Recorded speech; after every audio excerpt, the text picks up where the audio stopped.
everybody freed on that day is still alive. Almost 160 years ago, but our nation moved so slow. Slavery abolished, so we created Jim Crow. How much more hate will this forego? Laws against skin, what did all of this show? Racism still lived and we still know we can't breathe. 1964. It took 99 years for us to use the same door, the same restrooms, the same public schools, the same water fountains and same swimming pools. The Civil Rights Act stated that we could share restaurants, but black Americans were still served with a side of taunts. We can't breathe. 1991. Hey tribe, hey, namaste.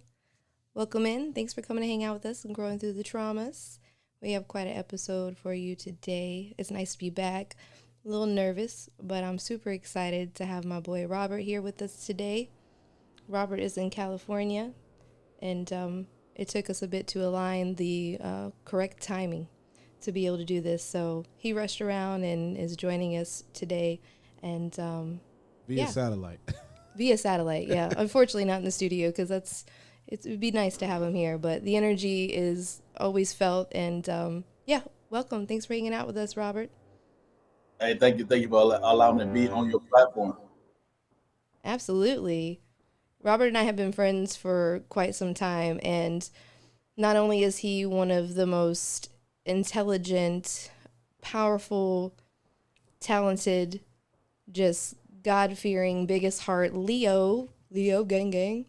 All day. You know, he's just been an amazing mentor to me, honestly, and just honestly a pillar of the community. He's also a veteran. He's a businessman. The list goes on and on. An actor, of course, can't forget that. But Robert, tell us a little bit about your endeavors, please. Well, again, thank you for allowing me on your platform. My government name is Robert Jones. I gotta make sure to do that because my parents would kill me if I didn't say my real last name. Now, Robert Dayon is my actor's name, but it is my middle name. So Dayon is my middle name. I hail from Tennessee, country boy, as I say, with a city boy mentality, as I say, and I moved on and joined the military when I was 17 years old. And I did 24 honorable years of service. I war veteran, 100% totally disabled, PTSD. We'll talk about the traumas and stuff like that. Moved on from there, moved out here to Los Angeles, California, where I formed as an actor, and then I formed my own media group. And the sky's has not been the limit. It's been way beyond that. So that's where I am. That's who I am. Yeah, you are, man. You've been that, and it is an honor, too, because Growing Through the Trauma should be aired on Infinity, your platform, your media platform that has just exploded since you began it, and that's so dope, and I love that for you. I love that for everyone involved. You know, there's no more deserving person, you know, to see win, so I love watching it. But I do have a little clip from one of your acting endeavors. Do you want to tell us a little bit about it before we run it? Yes. This particular clip is called Meet the Kingpin. It was shot by one of my fellow brothers. His name is Casanova from Casanova Films. Basically talking about a young man who is going through the life of trying to be set a straight and narrow, but he wants to be in the life he shouldn't be. And I'm that police officer or the prison officer that's trying to talk sense into him. And it was a wonderful clip to do here. Of course, it was shot in LA, and it's been receiving rave reviews out here. So yeah, that's what it is. Yeah, you did that. Let's take a look. Life is over, and everything's crumbling around you. You don't know half of it. You don't know what I'm going through. Look, just because on the other side of the cell don't mean the grass is greener. I was in your shoes. I was young, I was reckless, and I paid my dues, son. You can't right your wrong by feeling sorry for yourself. You always have a choice. If you wake up today, you have a chance to make yourself better than yesterday, tomorrow, and the next day. Don't be a victim of circumstances. And if you want something, you gotta fight for it. This wasn't my fight to fight, though. If my father told me anything, he said you gotta stand up for yourself because no one else will, especially during times like this. Look, you got a whole lot of life to live.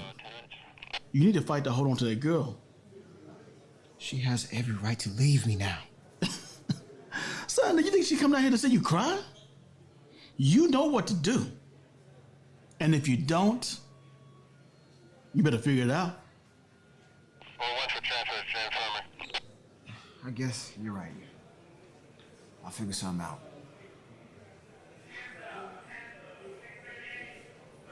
I was so excited when I saw that clip, and I'm like, the conversation that we're having today, I feel like not only, of course, does it showcase your amazing talent, but also what a message, you know? So I was like, that is perfect. We got to, you know, because you've done so many things. It was so hard to go through and figure out exactly what I was going to actually present. But what stood out to me in that clip is when he says, it wasn't my fight. Like, I didn't pick this fight. And I feel like the topic of today, racism in America, you know, nobody here present on this earth at this time, besides the continued people who choose to have hate in their heart, you know, didn't pick the battles to fight a lot of our lives, you know, but it's a battle worth fighting for sure. And every day I see glimpses of hope, and then I also see struggle. I want to tell y'all a story. For those that don't know, I do drive Lyft and Uber, and every time I try to get away from it, Spirit's like, nope, and there's purpose for it. But I had an incident recently where a young man got in my car, and those who know me, they know I'm a big spiritualist, and I always say what's on my heart, and I can pick up energy, and I could feel him when he got in the car, and he was very kind of tense and to himself. And as we got to talking, I noticed he had 444 tattooed on his neck. Shout out if you're watching. And so we just get to talking, and there was a moment where he relaxed, and he looked at me and he goes, "Oh, you down with my people?" And for a moment, I forgot what I looked like. And it was very powerful for me because, one, it crushed me that I could feel this young man's fear of offending me with his blackness. That broke my heart. He's my children's age. And then also, on the flip side, I just look like an older white lady, you know? He don't know nothing, you know? And it took the conversation to really allow him to just be. And I think that's what a lot of people who want to deny and have never experienced it or are part of the problem don't understand that feeling of just being afraid to exist because of the judgment that has been placed on a skin tone. And do y'all even know what melanin is? Phil, I meant to ask you that, if we could like pull up like the definition of melanin, because it's based out of evil. What do you mean? The superiority complex that we have. And we're not going to be naive and say that it's just whites against dark skin or whatever. Like, it happens. Can you read that? Melanin, kind of. Hold on. Yes, a dark brown to black. Yeah, there's more to it, though. There's more to it. There's one that... this is a literal definition. Okay. Right. But it is literally everyone has different amounts of melanin within their body. And the darker, the more melanated you are. And the more sun you're protected from. And it's just like, for an intelligent species, if you want to call us humans that, it blows my mind that to this day and age, especially in the South here in America, that it's a continuous issue. And what was it, night before last, I was out with some friends, and I'm gearing up to do this show, and there's these people next to us at the bar, and they're young, and the music's going, and all of a sudden the music cuts off, and when the music cuts off, the young man is telling a joke, and at that moment, it was a hard R, the hard R, and I just whipped my head around, and he wasn't worried about me, but he made sure to look down the bar where there was a darker skinned man at the very end, and then he leaned like the coward he is into his girlfriend and said, "Oh, he didn't hear me, we good." But I got a little loud about it. What did you say to him? instead of directly saying it to him, I turned to my friend James. By the way, shout out to James. That was his song that he created through AI, We Can't Breathe. Amazing writer. James, you're awesome. So I turned to James and kind of trying to calm myself down a little. And I said very loudly that this coward white boy over here thinks that he's safe. And his girlfriend whipped around and looked at me, and I'm just looking, what? you know? And it's just such a hard thing because what it takes to change the mentality and the divide is love. It's love. And in those moments, the keys in my hands, the way they were, ready to go, it's hard. It's real hard. It's hard to combat hate and ignorance. It's ignorance with love, but it's necessary. So, Robert, I would like for you to jump in on this conversation. Oh, it's too easy. First of all, the only emotion, real emotion out there is love. There's no other emotions out there. Why? Because everything else is a sub emotion of love.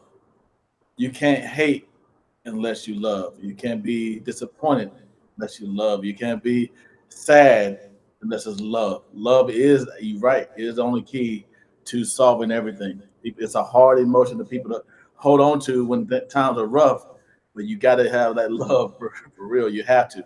Now, what gets me is, melanin is actually worth more than gold. Just want to let you know that. Just want to point that out. And so it's a valuable element which is in our body. Now, I can say this: it is crazy that your intelligence is based off of something that's an inch, not even an inch deep on your body. It's the largest organ on your body, which is the skin. So Mm-hmm. your intelligence is based off the largest organ on your body. Period. That doesn't make any sense whatsoever. Now, with recent events with our wonderful, whoever you want to call him, president of the United States, I got to bring it up. I'm just going to be very blunt about it. And there's a cancellation of the, divergent exclusion and inclusion and exclusion, the whole entire narrative. Don't just say DEI, say the whole entire thing. You know what I'm saying? Mm-hmm. Divergent equity and inclusion. Make sure you say the whole entire thing. Don't subpart with DEI and affirmative action and everything else. Now, it's a bad thing, but at the same time, it's actually a blessing because sometimes you need to force unity. Sometimes you need to force unity, and that's what's happening now. What is going to backfire is forced unity, and you will actually see who are around you are really understanding that. Some will not. Some have been so washed with the Jim Crow mentality that you can't do nothing for them. But you can't force them. It's okay. They'll find out later on that they're going down the wrong path. But you, as an individual, cannot be ashamed of who you look like at all whatsoever. I love the skin I'm in. My skin is my sin, as they say in the Jim Crow area. But I love the skin I'm in. Why? Because it's the skin I'm in. I love who I am. I'm an image of God, Yahweh. That's who I am. Amen. It's like everybody. Amen. So why would I be ashamed of what I look like or who I am? That's what you got to look past. When you're going through struggles, look past the struggle. You're there for a reason, for growth, so you can be able to get that blessing or receive that blessing. And your blessing is that you survive. You ask Yahweh or God to get through it, and now you're seeing the blessing. So for me, personally, nobody can make me feel ashamed of the skin I'm in. Period. That You're I damn laugh. right. I think it's really funny. Or I don't care if somebody doesn't look like me. You should be happy of what you look like and who you are. Why? Because you're an image of God. Plain and simple. And that's how I feel about it. And that's beautifully said. And honestly, that was one of the things that I was kind of intuitively feeling to speak on was that unfortunately fear has been used and people are fearful in this day and age still, simply because there are people in power who are those people who will abuse their power to take advantage of harming others and not having regard for their life the same way they would for others, and that's the biggest problem is to move through the world. Like I had a gentleman and his girl in my car just the other day, and of course we were talking about the podcast, and He's older. He's like in his 60s or so, and he was telling me how he grew up in this area that was prominently white, and he went through a lot, and he actually said to me that he had to work hard to not teach his son to hate white people because he grew up hating white people, and he was a sheriff. He became a sheriff at one point, or a deputy at least, and he told me the story about how the first time he put on his uniform and he belted up and had his gun and got in his squad car, and another squad car came up behind him. I think he may have said it was the sheriff. He said, I tightened my asshole and I was sitting up straight, and then I forgot I was a police officer. And I was like, damn, because he's like, I'm black, and it's just different people's experiences and where they're at really shapes up so much. And, like I said, to the way I felt with the young man in my car, it's like, to eradicate that, we do have to implement and help teach our youth self-love first, because the Bible does say, love thy neighbor as you love thyself, right? Exactly. But we are in a society that teaches you to hate yourself on so many different levels in so many different ways. So you're battling your own demons and your own insecurities and your own, self-hate, and you're projecting it out into the world into so many different ways. And that's ego-based. Once you move out of so much of living in ego and live in that space of love, of divine connectivity, it becomes completely different. Like, it's not even, race is not even a thing. We're all of the human race. It's that simple.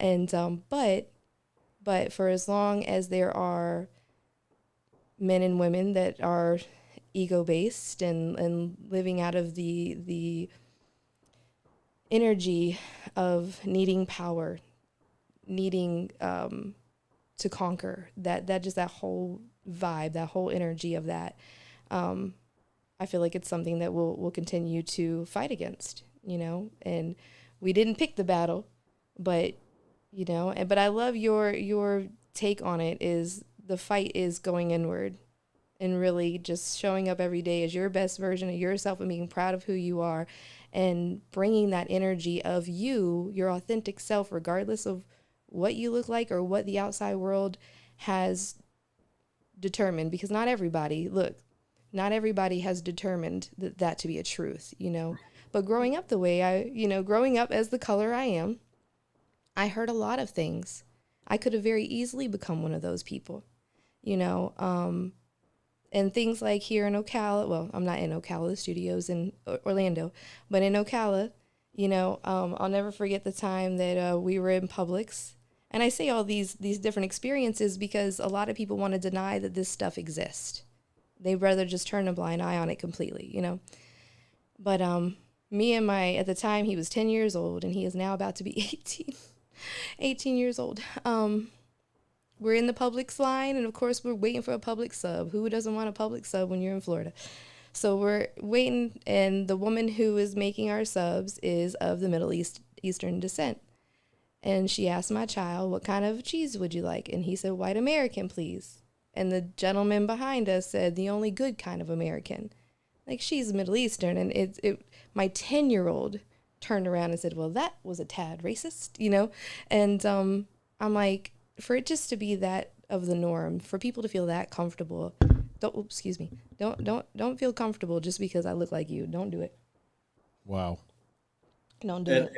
And that's the thing about it is, in this society today, it's crazy for me to say this, but honestly, I'd rather have an open racist than a hidden racist. At least I know who I'm dealing with. Because some can smile in your face and then talk about your race. So, talk about your race. So I would rather know who I'm dealing with so I can, to talk to you accordingly, approach you accordingly. I don't want to find out later on that the person I've been calling a friend is calling me out of my name somewhere else, but smile, hey, man, let's go get a beer. No, I don't want that. And that's exactly what the gentleman in my car had just said. And that was kind of the part of like him saying he had to teach his son different because he hated white people for that exact reason was, people were showing up and behaving in certain ways, but were actually very undercover racist. So Yes. I can understand that and respect that for sure. Oh yeah. Oh yeah. Oh yeah. Honestly, truly, it is. Please do so I can just show you how much you're not who you say you are. I mean, listen, you can cut somebody unprofessionally, you can cut somebody down professionally, and trust me, after being a war veteran, 24 years in service and seeing crazy stuff, yeah, it's best I cut you down professionally, verbally, than really actually goes in my mind. I have to get out of my mind Yes, as a war veteran. So yeah, it's funny. And think about it as it lets you know the intelligence level of people. That's another that thing. It's part. a engager. Come on now. Like, if you base your intelligence off your skin tone,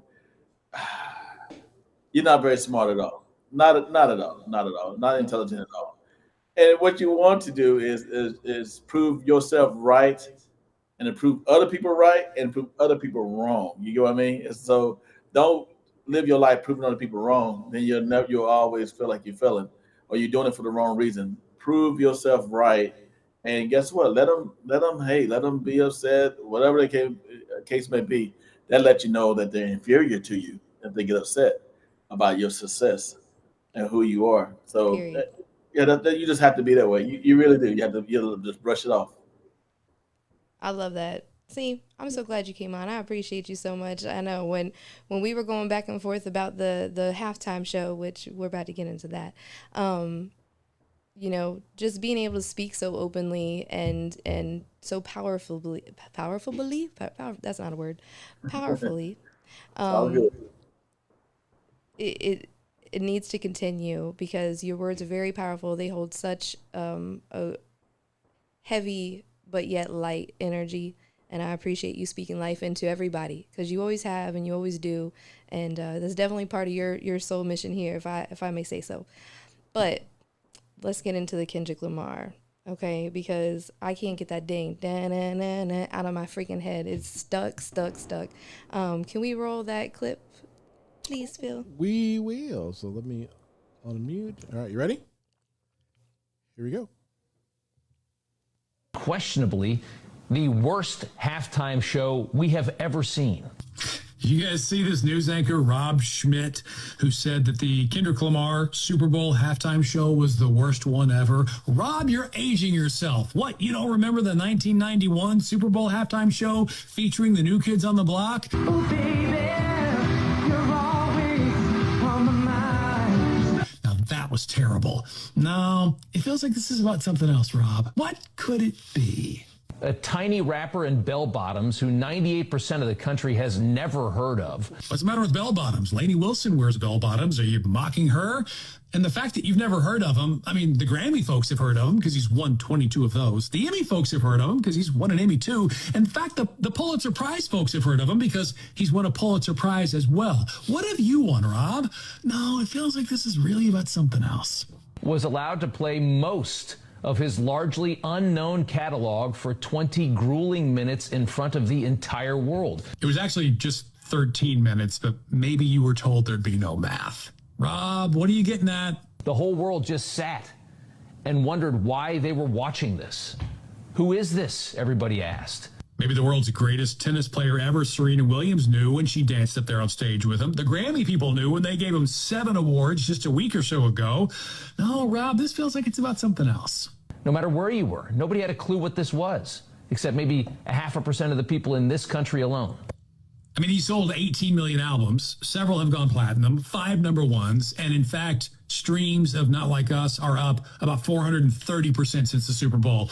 Rob, what's your real issue? And for a league so obsessed with diversity as the NFL is, maybe you noticed last night's halftime show was the first ever that we can recall that was fully monochromatic as far as race. Have you seen some of the halftime shows from Super Bowls past? I mean, they were plenty monochromatic, but there's got to be some reason why you didn't notice back then. You know what, though? I get it. It's 2025. You'd like some representation in your Super Bowl halftime show. It sounds like what you really want is some diversity, equity, and inclusion when it comes to those performances, right? In true woke fashion, this was done with no apologies whatsoever. You keep saying woke. I don't think that word means what you think it means, Rob. In fact, the way you keep using it, I think you mean black. American culture used to not allow such gratuitous racism. Now it applauds it, or at least it did. So this is Super Bowl 59. Obviously, this was not made for you, Rob. But guess what? There were 58 other halftime shows that were. So maybe, just maybe, you can let the people this was made for enjoy it without having to blow on the loudest dog whistle I've ever heard. But when it's all said and done, Kendrick Lamar had 133 million people tuning in to watch his halftime performance, which is about 1 million for every 1,000 that tuned in to watch your silly little rant the other night. He didn't make a single substantive critique of his message, of the performance, of any of it. No. At the end of the day, the big issue, it seems, Rob, you had a problem with the color of their skin, with the performers on stage, and the fact that they were not like us. Well, not like you. I freaking love that guy. I can't remember his name right now. Do you have his name there, Phil? Mark Stock. Dude, he just... That's how you handle that shit right there. That's how you do it. That's fantastic. And me personally, like the theatrics that Kendrick pulled off and the things, the messages that he implemented in that halftime show blew my mind. I was just very impressed. Very impressed. Yes, indeed. Yes, indeed. As they say, the revolution was televised, but they definitely picked the wrong person. Because if you knew anything about Kendrick Lamar, which I do, because he's from the West Coast where I'm at, he's more than a lyricist. He is a revolutionary person. He deep every song. Listen to any song he has. Yep. Any song that he has is always leaves a strong message for you to dissect. And when I said, hey, they're going to have it for the Super Bowl halftime, I'm like, oh, man, I already know what the review's going to be because I already know what he's about to do. When I saw the PlayStation controller, I already knew he started off already. And even when he was squatting on the car, I knew it already what he was doing. He was portraying another rapper that was was unfortunately murdered in the state of Florida at that. In close to Miami area, right? Triple Attention, right? And that's when our wonderful friend Drake supposedly had something to do with it. So everything he has is always something. The PlayStation controller, the Squid Games, the poor playing a game to try to win money and they get killed off. That was symbolic of what's going on here in the American today. So yeah, they picked the wrong person, and I loved it. I loved it. And to be the highest grossing halftime show, rightfully so. That's all I got to say. You're 100% correct. And that's what I'm saying. Like the subliminals alone were just, but that's everyone. Like if you knew Kendrick at all, then yeah, we knew what to expect. We knew what was going to happen. The way he pulled it off, though, was like, oh my gosh, like my almost 18-year-old doesn't watch football, but he tuned in just for Kendrick Lamar. So, that was a proud mama moment for me. I got my bell bottom pants because of that. Everybody bring back the bell bottom. Listen, are we doing bell bottoms or are we doing Jinkos? Like which level are we going? We going 70s or are we going to hop into like the 90s? Listen, I was born in the 70s, so it's all good with me. That's fantastic. And if we have anybody watching that don't we have a number to call in, Phil? We sure do. I'll put that on the screen. Look, y'all, my hair's driving me crazy. He doesn't want to do what you want to call in? It's 352-717-4071. It is a Google Voice number, so you are going to have to say your name. Don't just hang up, okay? Say your name. Yeah, for real. Join us. Come hang out for a little bit. If you've been here this long, we appreciate you. Thanks for hanging out. And if you see this video in the future, I hope that you get something from it. You got some comments on the screen here. I'll put them on now. So. Please. All right. Hi, Katie. That is my soul sister from, she's out in New Zealand. And see, those other countries are like, hey, Frank, what's up? Much love, man. I wonder how many people are on my Facebook now from the, if they're racist, I want to see them coming up. Yep, 100%. And see, honestly. That was my brother. That was your brother? Okay. Yeah, I still need to see. Katie, you need to check out the halftime show. It was dope. It was really dope.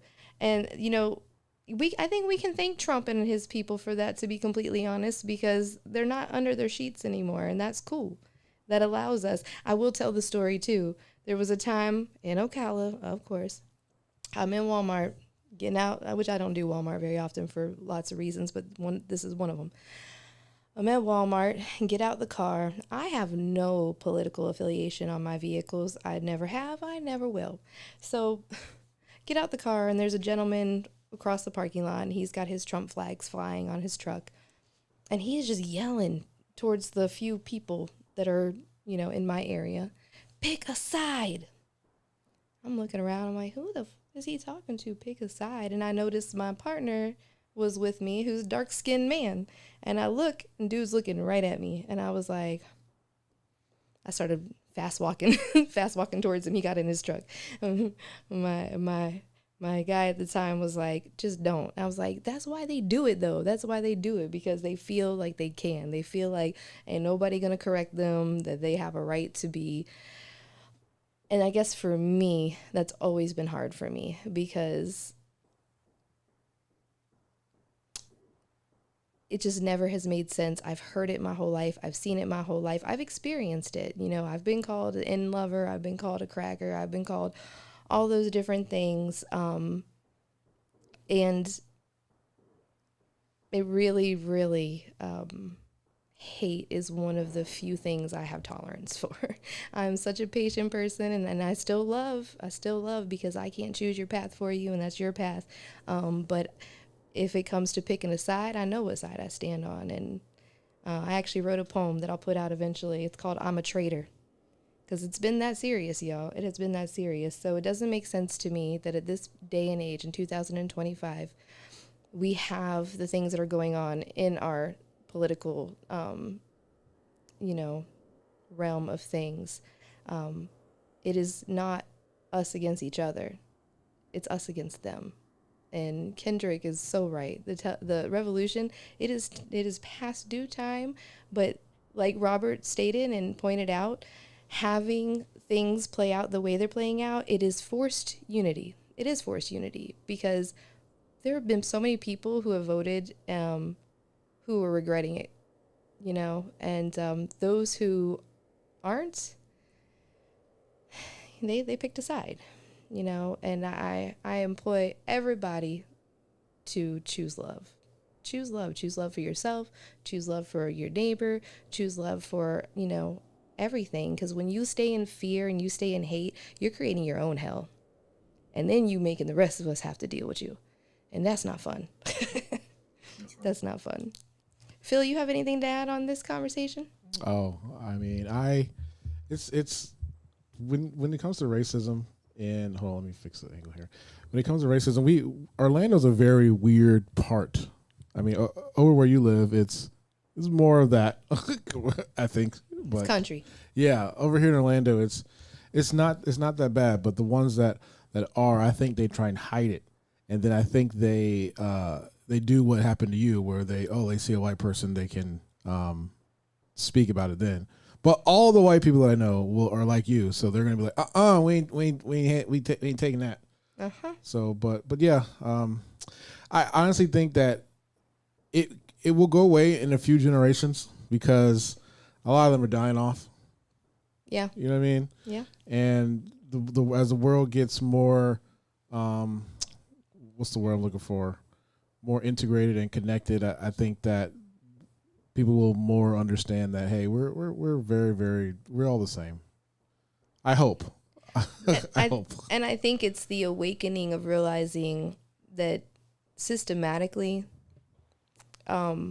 it's always been us against them. The colonization, it's always been us against them. The ripping away of, ancestry and knowledge and the connectivity. And, this is, unfortunately, we've had a few presidents that have tried to create unity, and then that's when the good old boys panic, But overall, it's going to take everyone showing up as an ally in a space of love, and refusing to play into it, refusing to, like you gentlemen saying, just really not allowing it to affect you. Do not let the outside world affect your inner world, and you will create greatness, when you focus on that.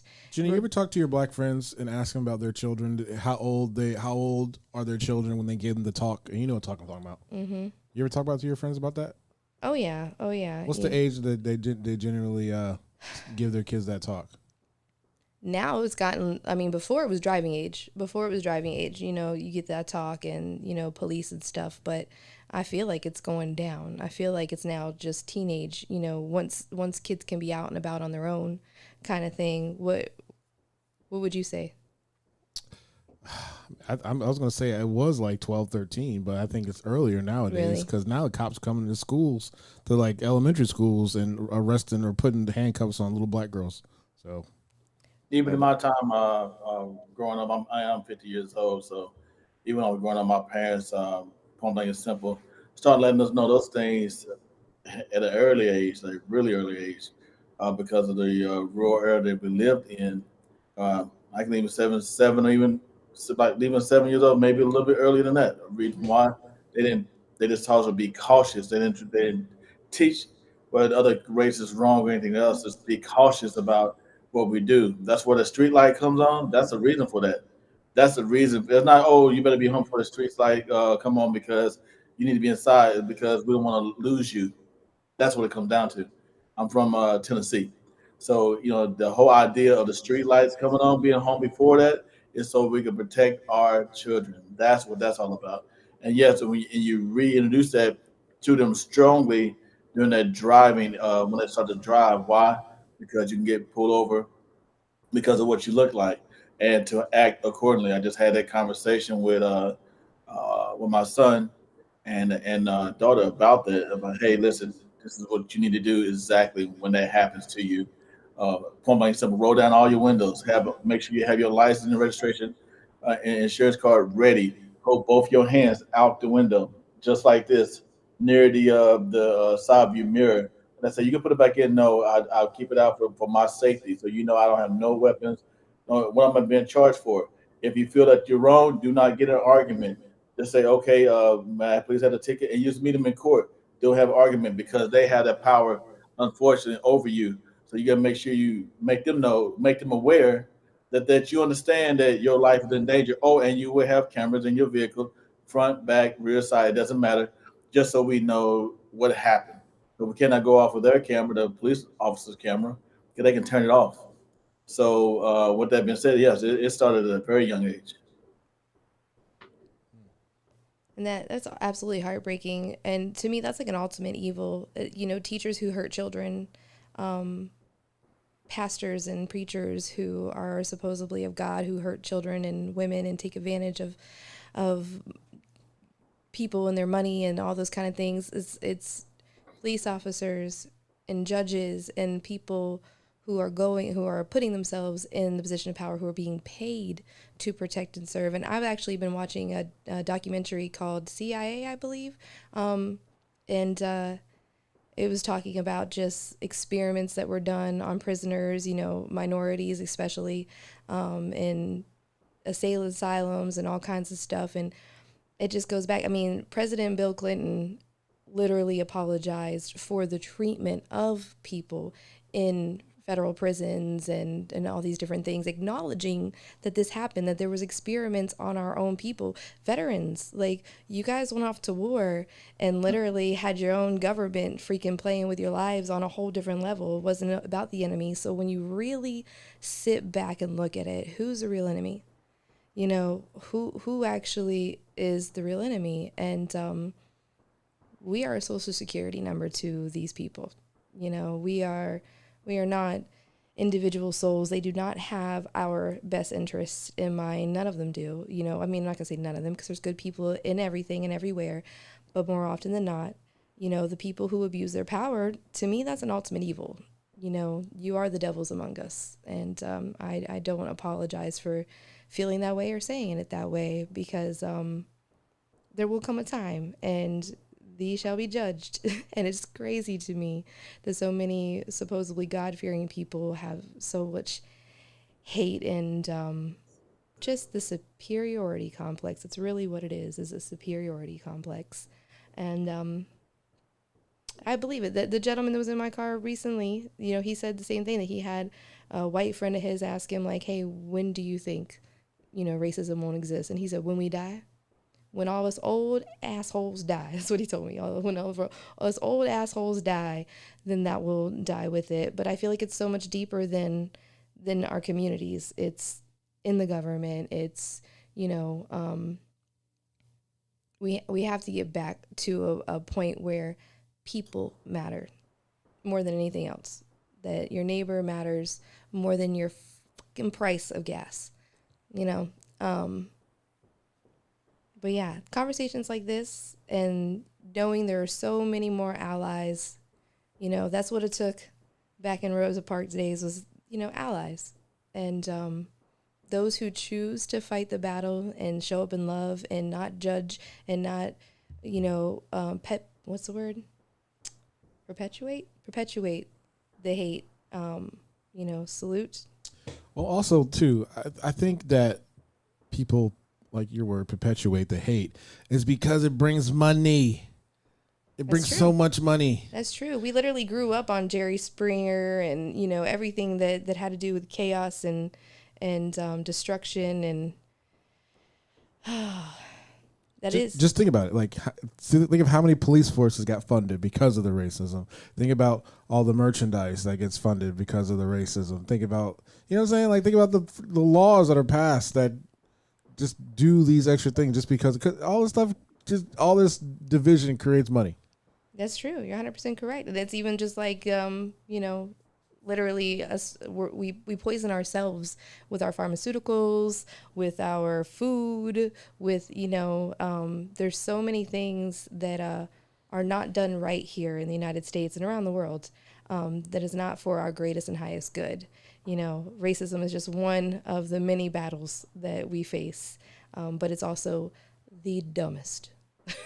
The dumbest. Right? Let's do something else like cancer or something. Right? Diabetes. You know what? Let's talk about the fact that I've just been thinking about this a lot lately, and you know, I've have a few friends that are actually fighting cancer at the moment, and people who are more holistic and didn't want to do chemo and now, you know, kind of being forced to do chemo. I have all kinds of empathy and sympathy for people who struggle with drug addiction as I grew up around it. And I know how difficult it is. And, you know, shout out to anyone who's been an addict and came out the other way. I know that shit is not easy. But how come you go to a methadone clinic and you can get methadone the rest of your life for free? But, wait, what? But I can't get insulin? Right. Can't get insulin. Can't get an EpiPen. Can't even get an EpiPen. You know, and the thing is, most of those diseases are caused from the way we're eating, the stress that our lifestyles cause, like that creates. You know, there's so many things like veterans and all of us with different levels of mental health getting therapy, like all those things. You know, it's all kind of set up to keep us sick and fearful and under control. So. And that's because, like you said, there's money to be made. When you can control the masses, you got it. You know, it's easy. It's easy. You got something to say, Robert?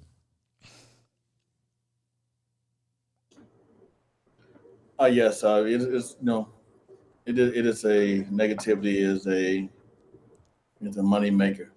Even with war brings money. Period. People like controversy. It's easy to be negative than positive. It's crazy. That's if you watch the news is all about negativity. And that's what people feed off of. They get a little bit of it, and they just spread it to the world without even fact checking, verifying, or anything else. Because they love the controversy. When people fight, they pull out a camera instead of helping because they want to see that negativity, regardless of oh my God, this is happening, but I'm gonna put my camera out and record it. Or if they, you know, that's why people have a infatuation with thriller, horror movies. How did Jeffrey Dahmer get a movie on Netflix? Talk about him murdering people. That was more important. People tuned in to watch it. It's so good. No, somebody lost a family member because of him, but you're glorifying him. Mm-hmm. That's what I'm talking about. It's just people have a natural animalistic behavior inside of them. Whether they want to say it or not, there's two sides of everybody. I don't care who you are. Nobody's perfect, period. So you have the animalistic side that just want to to see that, or just feed off of it, because in the end, I mean, we all are still animals like these other animals out here. So you have to find a way to get flushing that out of your system. Plain and simple. So it's crazy how negativity can just win. That's why racism is so easy to spread. That's why it's so easy to clutch onto. And if we don't be careful, we become who we don't want to become because we're hating those who are racist, and we become who they are and start hating people who are like them, even though they have nothing to do with how they act. And some people even hate the skin they're in.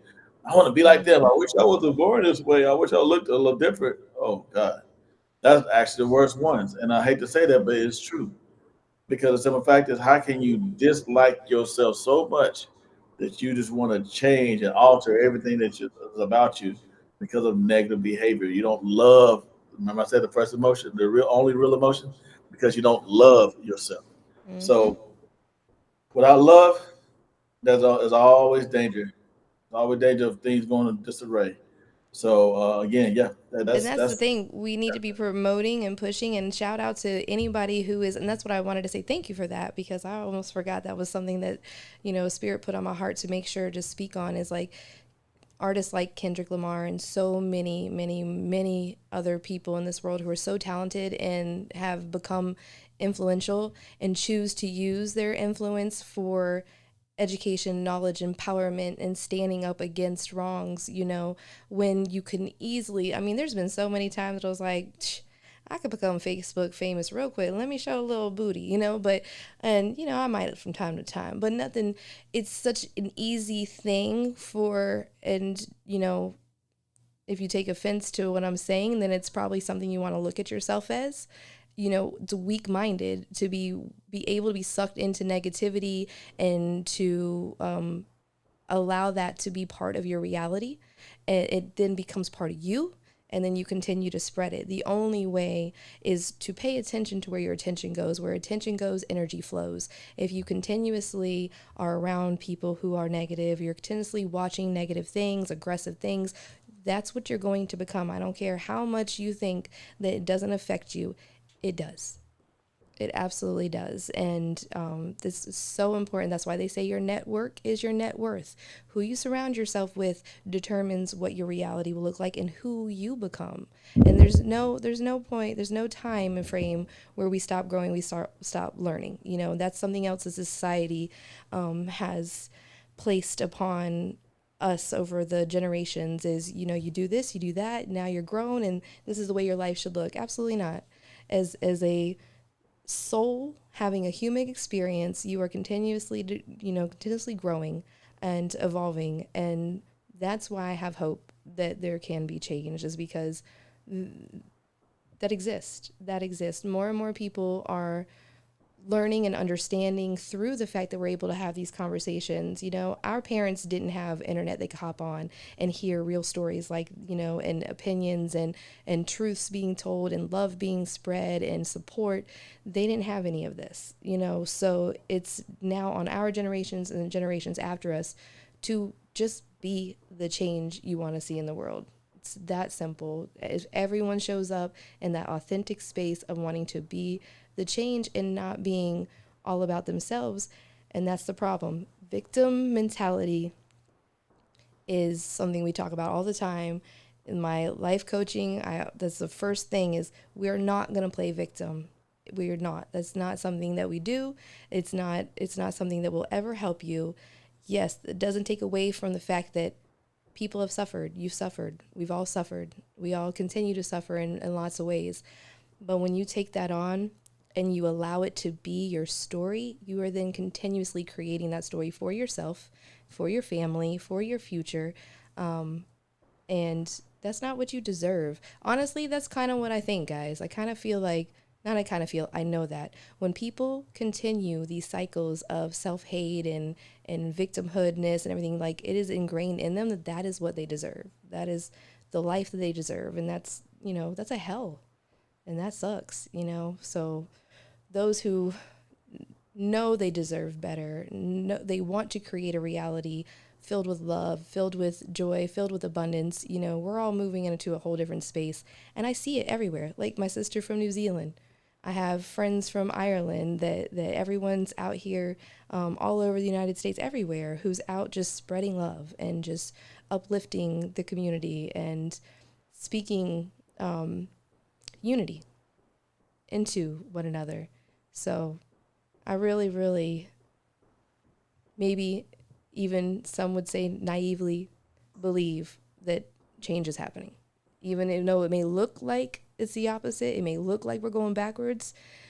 Sometimes you got to go backwards to slingshot forward. You know what I mean? And those who chose wrong when it came to voting and came to the decision makings and things, who are waking up to the truth, those will be the ones that help tip the balance again, you know, back to focusing on each other, focusing on actually creating a world full of peace and love. You know, I believe it can exist. You know, we just got to move out of that space of greed, like y'all said. Everything's about money, everything's about power. And we need to move out of that, just move into love. And it's so funny because you have this new artwork that I had not seen before, and I'm going to take a picture and post it. It's dope, and it has a word love with a barcode underneath it. I might have to get that on my other wrist. But wait, where? What do you mean? The artwork? Where? That's right in front of me. Oh, it's on the wall. Yeah, it's on the wall. Oh, I thought you were talking about like somewhere around here, like on the online. Okay, I get you. Oh, okay. Yeah, no. Well, yeah. Does anybody have anything to add? Did we get any more comments? The only thing from Katie regarding this one, you know, it's always us versus them from birth, but it's an illusion. Oneness is key, absolutely. And more and more people are, like you said, it comes self-love. Like I said with the Bible, speaking on love thy neighbor as you love thyself, it all comes down to learning how to love yourself. And Robert, thank you for showing up as the man you are to everyone who's ever met you, everyone who crosses your path. You know, literally us just showing up in the world as that, embodying that love and embodying that, what's the right word? Just teaching it, not being afraid to teach it, not being afraid. And you've always been that person. And I appreciate you greatly. Thank you for joining us today. I know you're super busy. That's kind of the reason why we had a little last minute. We're like, okay, let's do it. But I felt like it was a very important conversation to have. And I just really pray and hope that it goes to show that there is more unity than there is division. There really is. Do not let these mofos get you effed up on that, because that fear is just like you said. When you focus on the negativity and you focus on the fear, you start to pull more of that in, you create more of that, and you continue that for your life and those you love as well. So, you know, keep vibrating higher, keep believing you're worth more, and refuse to allow that stuff into your world, and we'll eradicate it. We will. Definitely. All right, guys. Well, I think we're going to go ahead and cut it here. Phil, thank you so much for doing what you do. It's awesome. Of course. And we're going to end the show. I'm going to play the rest of that song, too. So.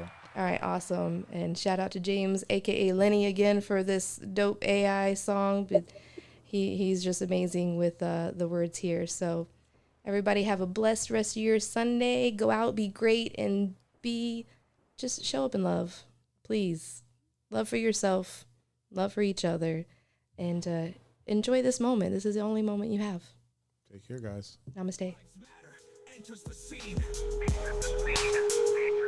A movement that sadly should never be needed, but 150 years later, hate still hasn't receded. Police killing blacks, the same story repeated. They try to get away with it and too often succeeded. And white America says that BLM should stay seated, they replace black with all and expected not to get heated. The movement grew stronger, we won't be defeated.